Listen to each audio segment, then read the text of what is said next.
Namaste. Welcome to Inspiring Women.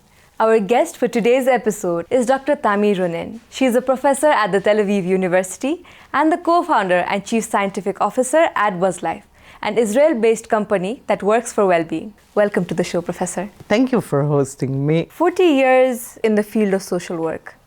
That's a very long time. Yeah, it's a journey. So what is the story behind starting your journey in social work? Actually, when I started, I had no idea what social work is. I was at the army treating soldiers who had problems. And since I was sorry for one of the immigrants from Russia, I gave him my salary. And my mother told me that with my salary, I can help one person. If I go and learn how to do it, I can help many. So I went to learn social work without understanding what it is. And then in the first year of learning, they started talking about the low status of social workers and the terrible salaries, and some people drop off. So I started without knowing what I was going to do. I continue going against most of the rules and things that people used to do, because my motto is that I do it my way. And I think that over the years, I've learned that social work was the right choice for me. So you just mentioned that when you started, social work was not a profession that was highly paid. It was not a profession that was taken up by many students dropped out of it. How do you see that changing over time? Do you think it's still the same, or do you think that the challenges in the field of social work or the concept of social work has evolved over time?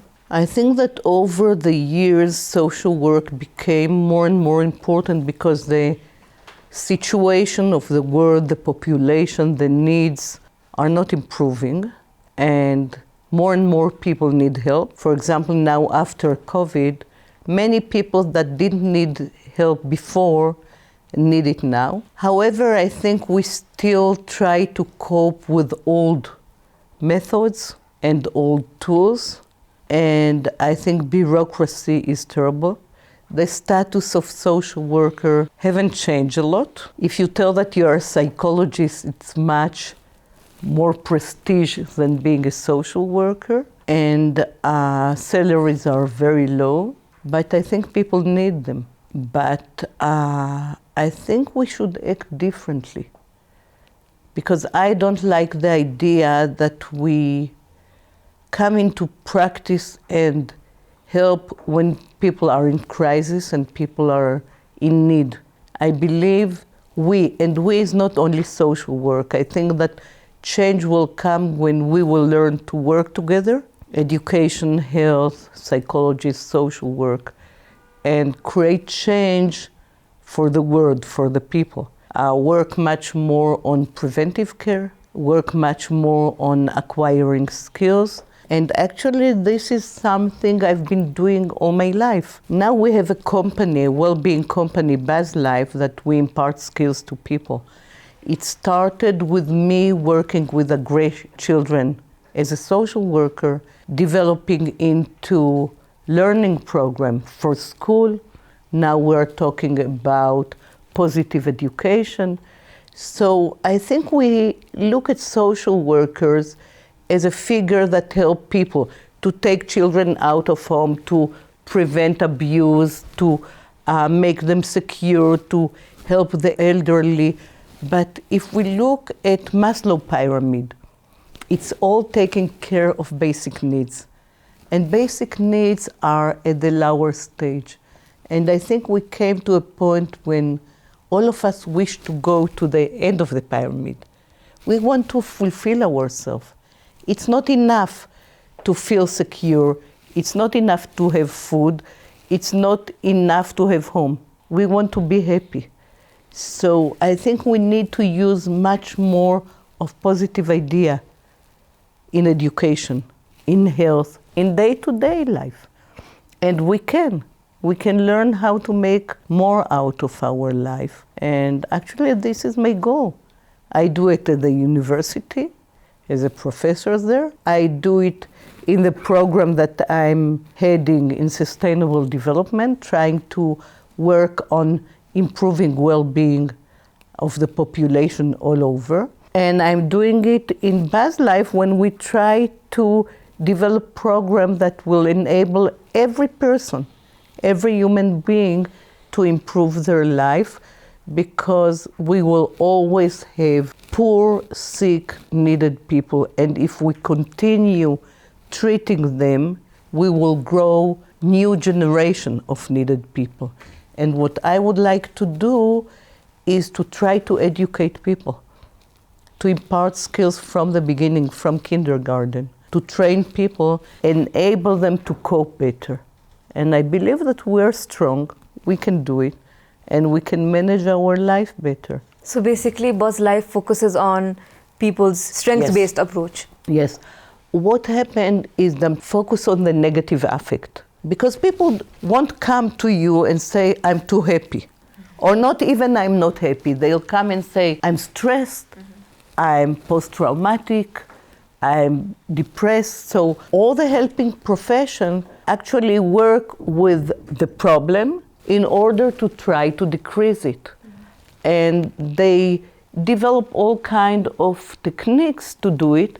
Many of them are brought from here, this area of the universe, all the meditation, mindfulness, relaxation method, the Buddhistic methods that are very helpful to learn to be more aware of yourself and relax. However, focusing on anxiety and try to decrease it has nothing to do with increasing positive forces. So what we're trying to do is both to look at the person and not to tell people what to do, not to focus on what they don't have, not to try only to decrease the negative affect, but to take them to a journey. And this is the journey of life. In life, we need to cope all the time. Life are not easy. There will be obstacles, there will be problems, but look, hey, we're strong. We can cope with it. So the question is, if I know how to cope, coping skills, learning skills, social skills are a very important part of developing self-control. So what we've developed based on all these years of working with the most difficult population in the field, of working in various settings, hospitals, education, organization, everywhere, we've learned and studied and we're able to develop evidence to see not only what helps, but how it helps. My main concern from day one was, what should I do? Or what are the most crucial components that can meet people at their lowest point of functioning and bring them to the highest one. Therefore, we call our digital management tool Be Battery. Be, we are better, we can improve. And battery is also a connotation to battery. We need to be charged. If all the time I face with difficulties and stress and I'm alone, I lose my forces. And we need to look for resources, support, force, so we need to charge. Charge us. And we know how we can do it. We know how to do it. So we take people from station to station, from point of problems to point of flourishing, trying to impart them with the ability to increase their satisfaction with life, their happiness. And I believe people can do it, but it's not magic. It's not like what we see on television, buy this car, be happy, have a beautiful dress, and you will achieve all the men that you want in life. It's not putting pink glasses and the world will be different. It's hard work. It's learning to apply skills. And once you apply skills, it's yours. You're not dependent on others. And I used to tell my client that I'm just like a coacher, a tennis or basketball coach that train them, but they're the one who needs to throw the ball to the basket. So that's what we're doing.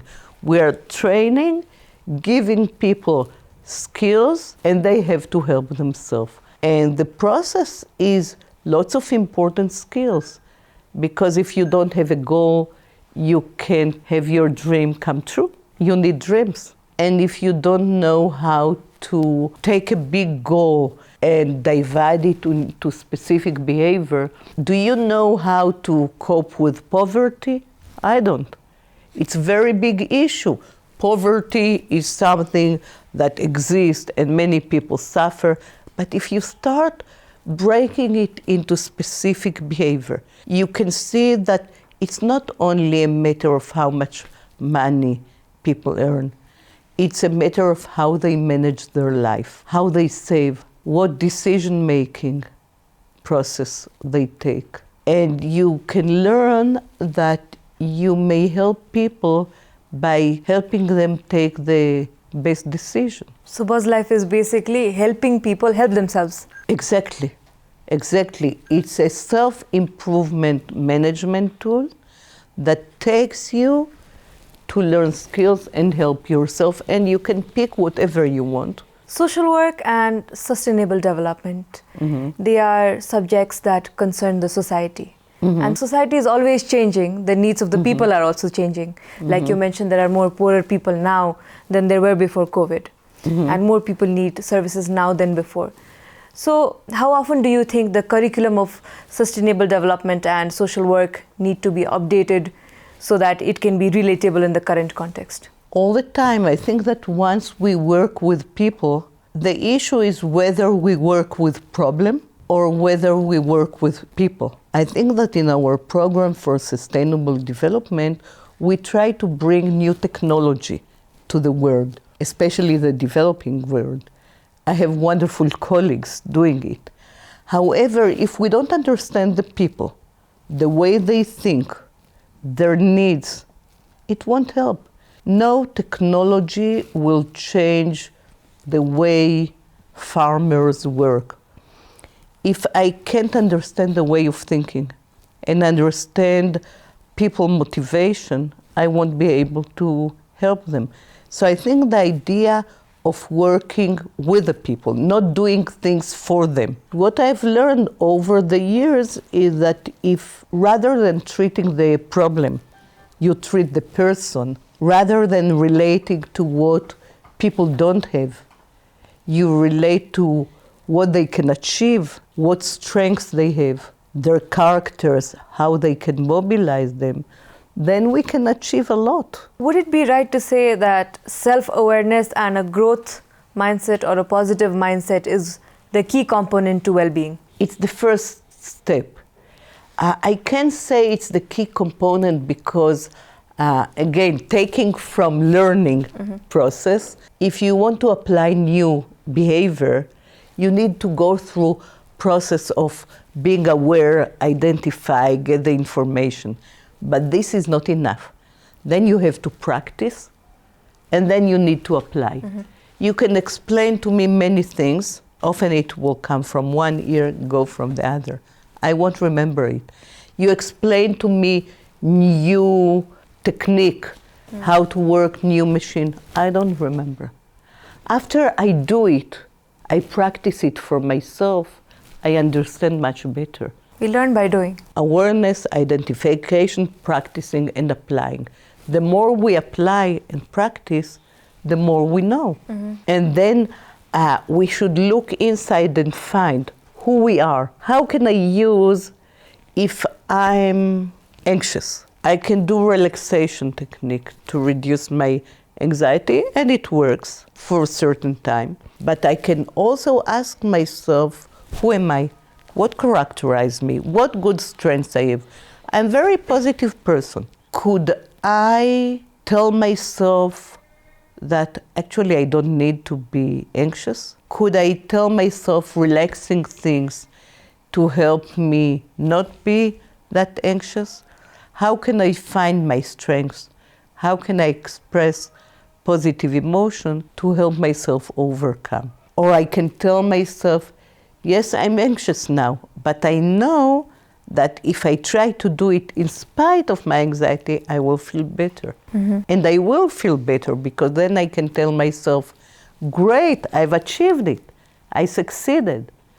the more we succeed, the more we feel good. And it helps us stay consistent. And it helps us be consistent. And it's just like riding a bicycle. When you don't know how to ride, You don't feel like doing it. you don't feel like doing it, and then you fall off the bicycle. Now, if you tell yourself, I won't be able to do it, it's hurting me, you'll never ride. But if you tell yourself, everyone around learn how to ride a bicycle, I can also do it. I can also do it. I will try, I may fall down, but that's nothing. You learn, and then you can improve, and then you can ride. So once you acquire skills, even if you don't use it, it's yours. It'll stay with you. It stays with you. So after the first 5 minutes, I realized that I can ride bicycle. And we rode the bicycle. It was such a fun. And therefore, another benefit of program like that, when you go to therapy, dynamic group things, you have this halo effect of wonderful, it was great. And then it decreases and the impact disappears. But in program like that acquire skills, the outcome 1 month after, 6 months after will be much higher than it was at the end of the program. Because the more you use it, just like a muscle, the more you practice, the more effective it becomes. The more effective it becomes, so it doesn't disappear. It's not something that you acquire and disappear. You can learn more and more and more, but it becomes part of you. Yeah? Since you work with children and provide them with cognitive behavioral therapy, do you think it is difficult for children to open up because unlike adults, they can't express what they're feeling? I think it's much easier because children don't lie. Children will tell you the truth. They may be blunt, fearing, but if you really speak their language, it's very easy. I taught children there was a strike and kindergarten didn't go to work when my younger child was 4 years old. It was 20 years ago. So I volunteered to go to the kindergarten. So I taught children self-control. How do you think we can cultivate this sense of gratitude or that happiness is important? How do you think we can establish that in our minds or the minds of our children from the very beginning? I think children learn through mainly 2 basic ways. One is modeling. The other is direct learning. So if I'm very grumpy and I'm shouting and I'm angry all the time, they won't learn to be happy. So a big part is me as a model. Therefore, think of it. You can't ride a motorcycle without a license. You can be a parent without license. The most important thing in life, you don't learn how to do it. Can we take it for granted that we know how to educate and raise up children? No. So what kind of model we are for children? I think parents should learn how to be parent, how to model proper behavior. You've written an article saying thinking with one's heart. Yes. And we often hear people saying, don't mix your mind and your heart and don't let your feelings overpower your thoughts. But do you think it's possible to keep them separate? I think it's terrible. I mean, should I leave my brain at home and take only my heart with me? Actually, it's stupid because I don't believe, we talk about it. We talk about brain in the head, heart, and emotion in my heart and body.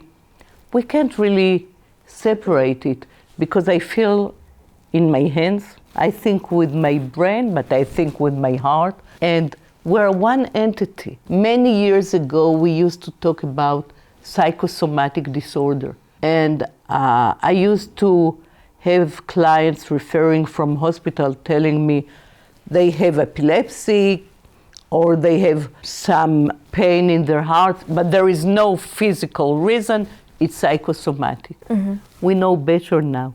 We know that we cannot separate the two. When we are happy, our body is happy.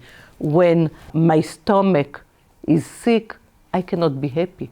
Mm-hmm. So I can't separate emotion from thinking. I can learn that it's all connected. I can learn that changing the way I think will influence the way I act and the way I feel. So I can change my action, I can change my emotion, I can change my thought. You've done so much in life, but what is one achievement you consider to be the most significant in your life? The most significant, I think my family. For example, now, Friday afternoon, it's a time that we used to go to my parents, and my parents are very happy when I come every Friday. Today, all my children are going to be at my parents' house because I'm not there, and they don't want to leave my parents alone, and they're going to be there. I look at my children and I see that I love the people they became, and that they take care of each other, and that they enjoy being together. And I think that being able to raise up a family. So I don't know, I didn't think of it, but this what came automatically, and I think this is one of the most important thing is family relationship support. Absolutely. Thank you so much for being with us today. It was an honor having you here in the show. Thank you for having me. We will be back next week with a new episode. Until then, hope you have a great week ahead. Namaste.